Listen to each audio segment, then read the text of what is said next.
Oi, gente, tudo bem? Meu nome é Bianca Nazari e eu sou ilustradora. Há uns 2 anos, eu comecei uma série de plantinhas. Eu até cheguei a postar aqui no YouTube falando que eu estava fazendo uma série sobre as plantas. E na época que eu fiz, eu não achei que fosse ter uma relevância muito grande, até porque é uma coisa muito diferente do trabalho que eu costumo fazer. Então, na hora de assinar, eu assinei só meu nome, eu assinei Bianca.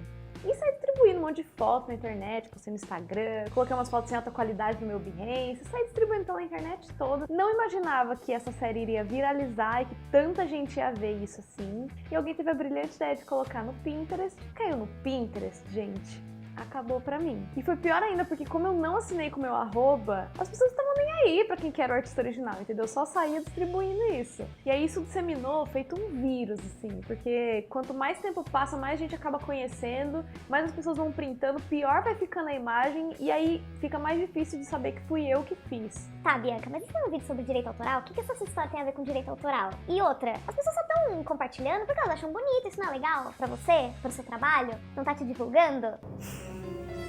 Ok, o fato de pessoas comuns, pessoas físicas pegarem e saírem compartilhando não é muito alarmante, né? Só é chato porque elas não me acreditam e aí as pessoas que estão vendo aquilo realmente não sabem quem é um artista original e essa divulgação não volta pra mim. Fica como conteúdo pra quem tá compartilhando e não pra mim. Mas a coisa começa a ficar um pouco mais complicada quando quem tá usando esse conteúdo são contas comerciais. E por contas comerciais eu digo qualquer Instagram, qualquer rede social que esteja falando por meio de um profissional, ou seja, pode ser um garden, uma floricultura, ou mesmo psicólogos, médicos, fisioterapeutas, qualquer loja que venda qualquer coisa, tudo isso é conta comercial. E eles utilizam isso, 1, sem a minha autorização, 2, sem me acreditar e 3, sem que eu ganhe absolutamente nada com isso. A facilidade de se buscar imagens na internet realmente começou há muito pouco tempo, toda a internet, né? É um conceito muito novo. E aí criou-se o mito de que se tá na internet não é de ninguém, o que é muito errado. E é por isso que eu fiquei com vontade de gravar esse vídeo para jogar um pouco de luz sobre esse assunto, pra gente entender melhor o que acontece, como acontece e por que não pode mais acontecer.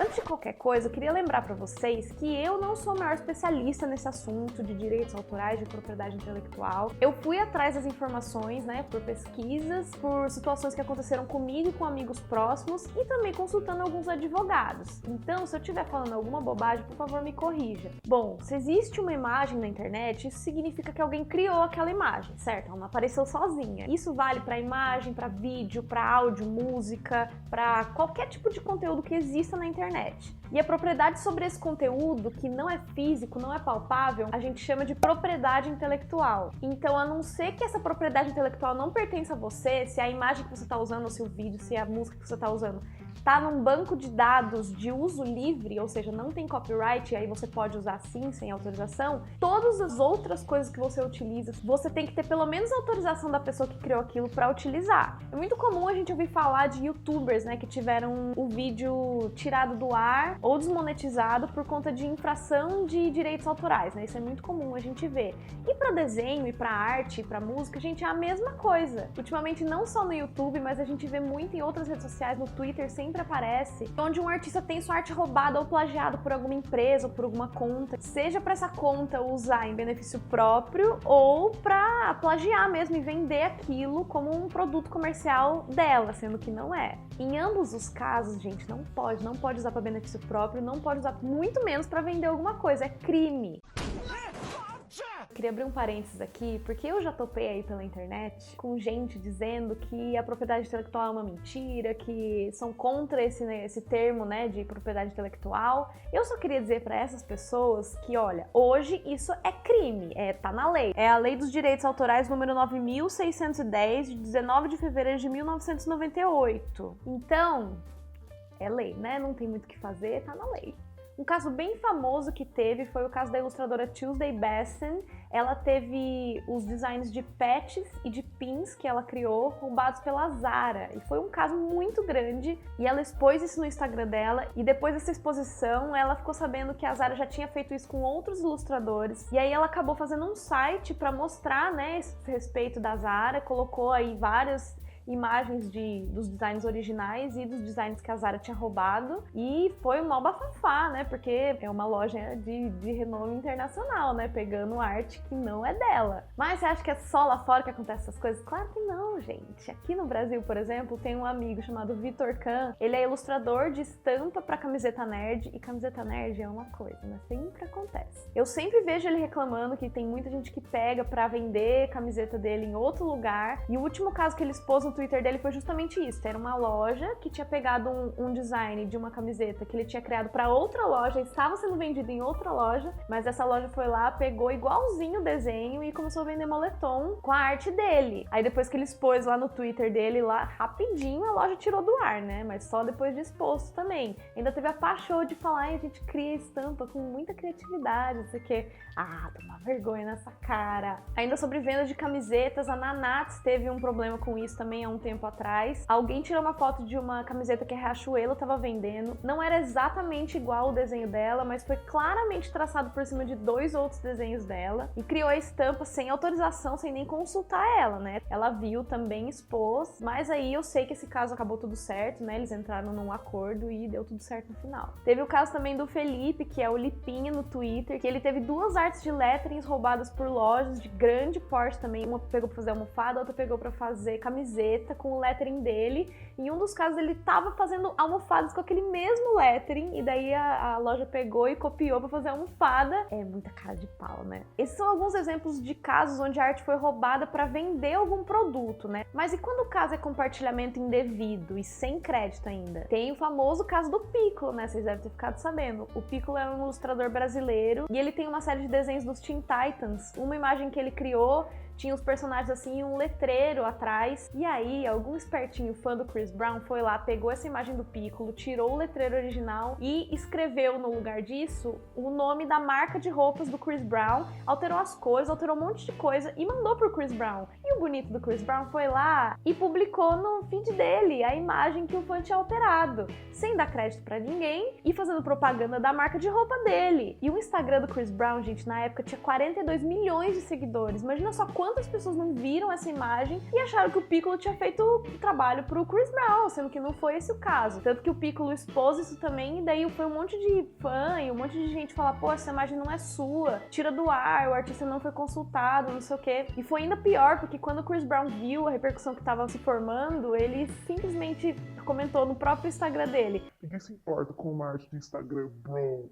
Mano, imagina a raiva. Eventualmente ele tirou do ar, deu tudo certo, eu acho, né? Mas, pô, outro desse que deu muita raiva, que é um caso recente, foi o caso do Aaron Carter, que é o irmão do Nick Carter dos Backstreet Boys. E aí, no Twitter dele, ele compartilhou a imagem de um artista que ele não conhecia, e ele compartilhou pra divulgar a marca de roupas dele, sem autorização do artista, lógico, e sem acreditar ele. Aí o artista foi lá e reclamou, né? Aí aquilo começou a ganhar uma notoriedade. E aí o Aaron Carter ficou muito puto, a bicha surtou. Aí ele xingou o artista, falou que se a imagem tava na internet é porque era pública pra qualquer um usar. E chegou ao cúmulo de dizer que eles iriam se ver no tribunal de pequenas causas. Amada.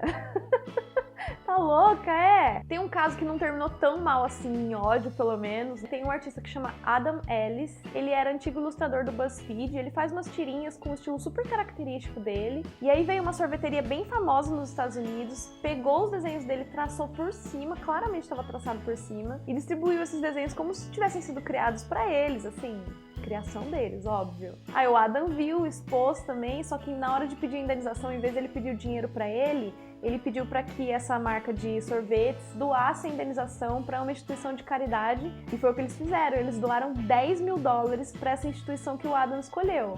Final feliz, pelo menos. Voltando pro começo do vídeo, quando eu conto a minha história de compartilhamento indevido da minha série de plantinhas, você pode muito bem falar: nossa, Bianca, mas não foi o Chris Brown que roubou suas plantinhas, sabe? Não foi um negócio muito grande. E também não foi ninguém muito famoso, sabe? São só umas contas pequenas aí compartilhando, ai, que tem. São contas comerciais, não importa o tamanho da loja, se a pessoa tá ganhando dinheiro em cima de um conteúdo que não é dela e que não foi autorizado, é violação de direitos autorais. Porque isso hoje em dia é um trabalho, sabia? A pessoa é contratada pra administrar e pra criar criar conteúdo para a marca para colocar nas redes sociais. Então, mesmo se eles acreditarem, tá errado, porque eu não autorizei isso. E a marca tá se beneficiando, ganhando clientes, ganhando mais seguidores por um conteúdo que não é dela, é meu e foi feito para uso próprio. Eu sei que parece que eu tô sendo muito dura com isso, e eu sei que vocês vão falar também que, assim, a maior parte das pessoas que fazem isso não é por mal, é porque elas simplesmente não sabem que não pode. Até às vezes dentro das empresas, por exemplo, tem uma empresa que tá criando umas estampas e daí vai um designer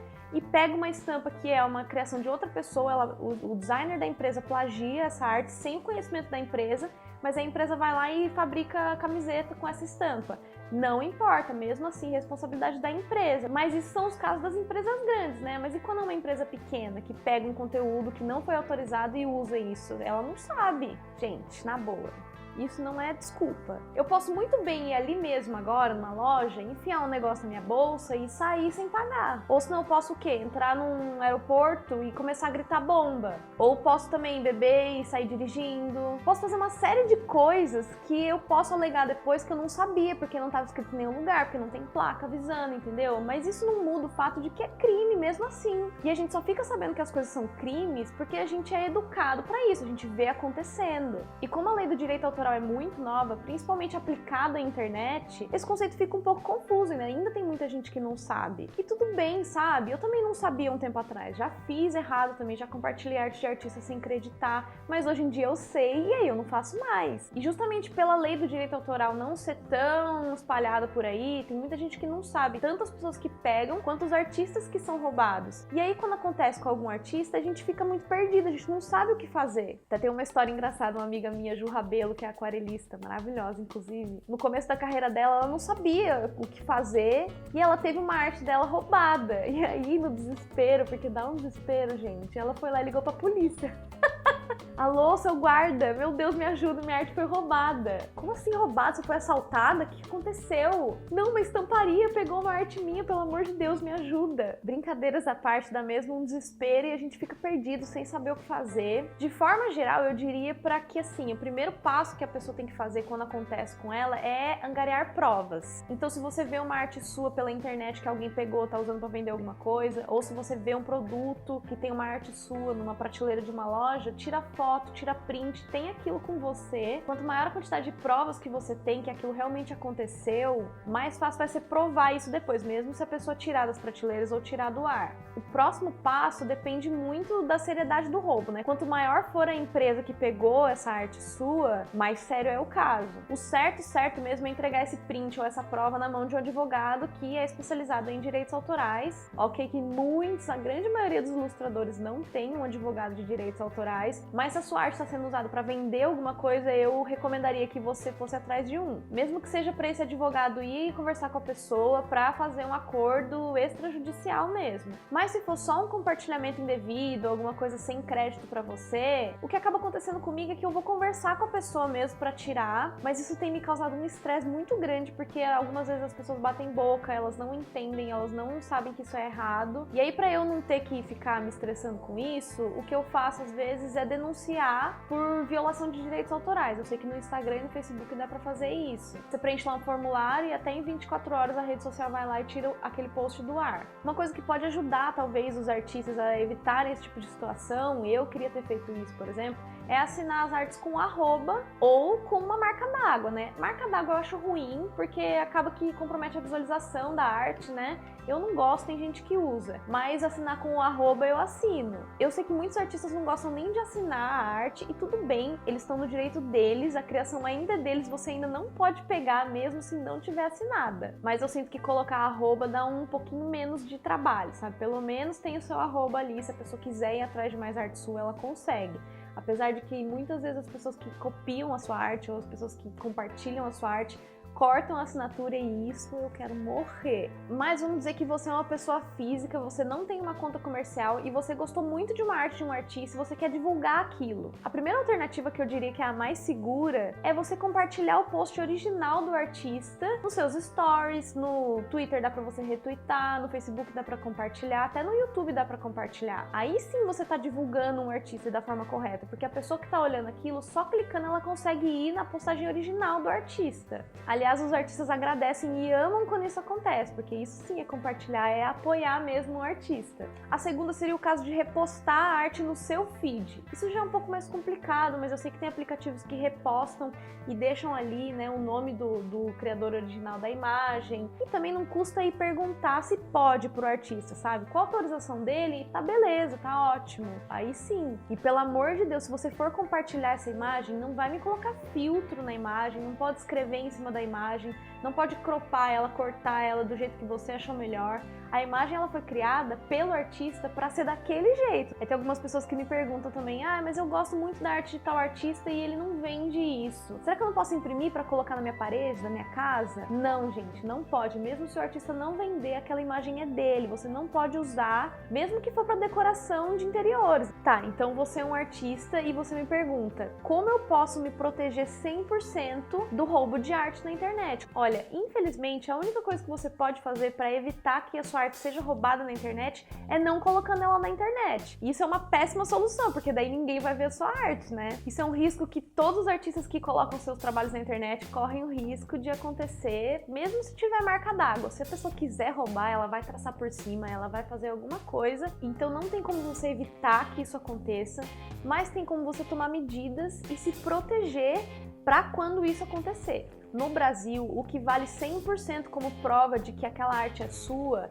é um negócio que chama anterioridade. Anterioridade não é nada mais, nada menos do que uma prova de que foi você que fez aquilo primeiro. E para o conceito de anterioridade ser discutido em tribunal é uma confusão se você tiver provas fracas, tipo assim, um post de Instagram, uma carta que você enviou para você mesmo, ou um desenho seu no seu próprio sketchbook. A prova de anterioridade que mais tem peso jurídico hoje em dia é o registro na Biblioteca Nacional. Com esse registro feito, é impossível tirar de você o direito sobre alguma coisa que você criou. Se for a julgamento, a causa é sua. Existem também outras formas mais baratas de fazer isso, né? Tipo registros de anterioridade de internet, eu sei que tem, que assim, entre nada e o registro barato da internet, é melhor ter o registro de internet. Mas se for contra um registro da Biblioteca Nacional, aí o registro da Biblioteca Nacional prevalece. Isso eu tô falando no caso de imagens, né? Mas tem como você registrar também uma marca, um nome, mas aí é em outro lugar, é no INPE, que é o Instituto Nacional de Propriedade Industrial. Ai, tá bom, então agora eu vou ter que registrar todos os desenhos que eu coloco na internet, vou ter que registrar meu nome, vou ter que gastar um dinheiro com isso? Olha, o nome, se é um nome que você usa como marca, se é um nome que você usa pra vender coisas, se é o seu nome, se você quer proteger isso, eu recomendaria você assim registrar. Os desenhos, lógico que não, né? Não é todo desenho que você faz que você vai lá e vai ter que registrar, isso seria um absurdo. Mas tem aqueles desenhos que são o quê? Os seus personagens originais, ou suas criações que são mais famosas, ou são os desenhos que as pessoas mais compartilham.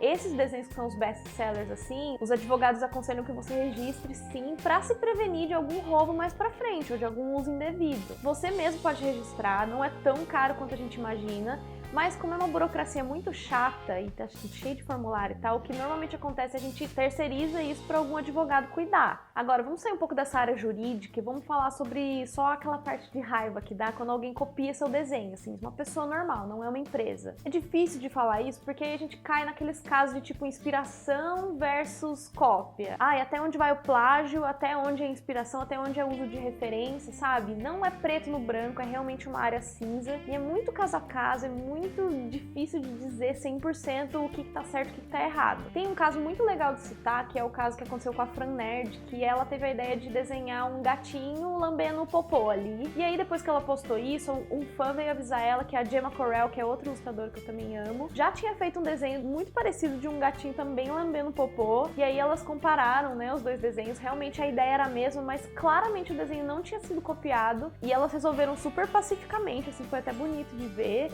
que não, falaram, não, imagina, não tem nada a ver, a Gemma falou, né, porque a Gemma tinha feito primeiro. Então esse é um exemplo de onde a ideia é a mesma, mas não foi plágio, não foi copiado. Mas e quando é claramente uma cópia, ou se não é traçado por cima, ou uma inspiração muito próxima? Não sou eu que dito as regras, mas o que eu sigo é o seguinte: se eu usei uma foto de referência e o meu desenho ficou muito parecido com a foto, normalmente eu mostro a foto, ou pelo menos eu coloco na legenda o nome do fotógrafo ou o nome da pessoa que tá na foto. E aí tudo bem, não tem problema nenhum você usar uma foto de referência e fazer muito parecido com ela, mas aí é legal você acreditar. E se você não sabe de quem é essa foto, tem um jeito de descobrir, que é você coloca no Google Imagens e você consegue procurar a foto. Se mesmo assim você não conseguir achar o autor original, coloca lá assim, ai gente, usei uma foto do Pinterest, mas eu não sei quem fez, não sei quem tirou, não sei quem é essa modelo, se souberem me avisa, sabe? E só isso já mostra que você tem uma consciência de tentar acreditar alguém que você não conseguiu achar, entendeu? Agora, quando você, sei lá, quer fazer uma pose e aí você vai atrás de uma foto de uma pessoa que tá nessa mesma pose, você não tá copiando, você tá usando uma pessoa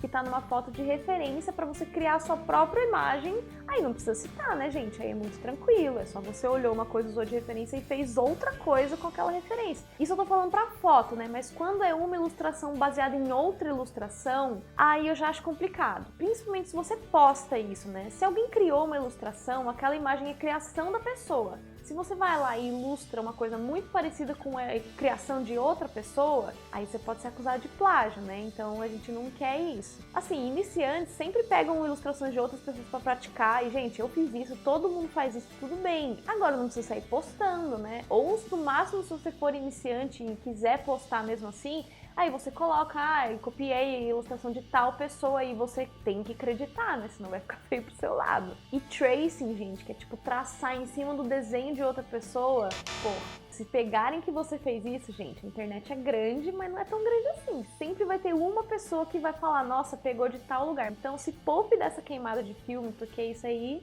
você fica marcado, e é chato mesmo. E, gente, eu tô falando sobre arte aqui, né, imagem, desenho, só que tatuagem também vale, lettering também vale, qualquer tipo de arte eu tô falando, entendeu? Se você vai no Pinterest, olha uma tatuagem de alguém, pega essa tatuagem e pede pro seu tatuador copiar igualzinho, também é infração de direitos autorais. Essa tatuagem é criação de outro artista. O máximo que você pode fazer é, você gosta de uma tatuagem, leva pro seu tatuador e fala, eu queria uma coisa parecida com isso. Aí sim ele cria outra coisa inspirada no seu desenho. Enfim, gente, esse assunto é muito extenso, muito complicado de fazer só um vídeo. Tem muitos pontos de discussão, tem muitas nuances. Eu sei que vocês vão estar cheios de dúvida aí do que pode e do que não pode. Então eu quis fazer esse vídeo mais sobre os conceitos e sobre as maiores dúvidas. E eu tô querendo trazer outra pessoa aqui, de preferência alguma pessoa que saiba mais sobre direitos autorais, pra fazer um segundo vídeo com as perguntas de vocês a respeito desse assunto. Eu abri no meu Instagram uma caixinha de perguntas, também perguntei no meu Twitter e vou deixar o espaço aberto aqui nos comentários pra vocês tirarem as suas dúvidas. Eu vou pegar essas dúvidas, vou ler todas, selecionar e fazer um segundo vídeo respondendo as dúvidas mais frequentes sobre esse assunto. Aliás, a pessoa que eu tô querendo chamar aqui é a Paula da Pink, espero que dê certo de trazer ela. Eu conheci a Pink há pouco tempo, é um escritório de 2 advogados que cuidam de direitos autorais dentro da área criativa. E eu fui numa palestra da Pink, a Paula que deu, e a Paula me abriu a cabeça para esse assunto, sabe? Que é um assunto que normalmente artistas não são muito ligados, mas é que muito importante da gente saber mais sobre isso, para poder se proteger e para poder saber como lidar com essas situações. Muito do que eu falei aqui nesse vídeo eu tirei diretamente da palestra dela, então muito obrigada, Paula. Quero que ela venha aqui gravar esse vídeo comigo. Mas ela também já gravou outro vídeo com a Nanats, que tem algumas questões que eu falei aqui, pode sanar algumas dúvidas de vocês, então eu recomendo que vocês vão lá assistir o vídeo que ela fez com a Nanats. Vou colocar na descrição aqui pra vocês irem direto. Tem também outra indicação legal do Nigel Goodman, que é um livro chamado Propriedade Intelectual na Indústria Criativa, do Daniel Chalub, Rodrigo Cid e Pedro Campos. O Rodrigo Cid, inclusive, que é um dos autores, eu sei que ele atende também casos de direitos autorais. Inclusive, se você colocar no Google, né, advogado de direitos autorais, você vai achar um monte. Então, se tiver dúvida, a gente vai atrás de um advogado. Esse é o meu conselho. Então, por enquanto é isso, gente. Nossa senhora, foi complicado fazer esse vídeo, que envolve muita pesquisa e muita polêmica também, né? Então, deixa um like aqui se você gostou, se te ajudou de alguma forma. Compartilha com seus amigos para que todo mundo fique sabendo dessas coisas. A gente precisa se informar. Porque não dá pra ficar mais se estressando com essas situações, mas também não dá pra ficar deixando passar. E não só pra quem cria, mas pra quem tá na internet também, de olho nas coisas, né? Ajudar os amigo artista. E também as lojas, né? As marcas e as marcas comerciais, pra que elas saibam que isso não pode. E outro, não é pra ter medo desse vídeo também não, tá? Vai ficar, ai meu Deus, agora eu não posso divulgar ninguém. Não, gente, é o que eu falei. Tudo é uma questão de bom senso, tudo é uma questão de saber os limites. E na pior das hipóteses, na dúvida, vai lá e pergunta pro artista, entendeu? Comunicação é tudo nessa vida. E aí, se todo mundo estiver informado, se todo mundo ficar de olho, gente, a gente começa a moldar o mercado e essas coisas começam a acontecer menos. É isso que eu espero para esse mundo. E vamos todo mundo junto proteger as nossas criações, porque a gente é artista, mas não é bobo, né? Até o próximo vídeo. Um beijo. Tchau!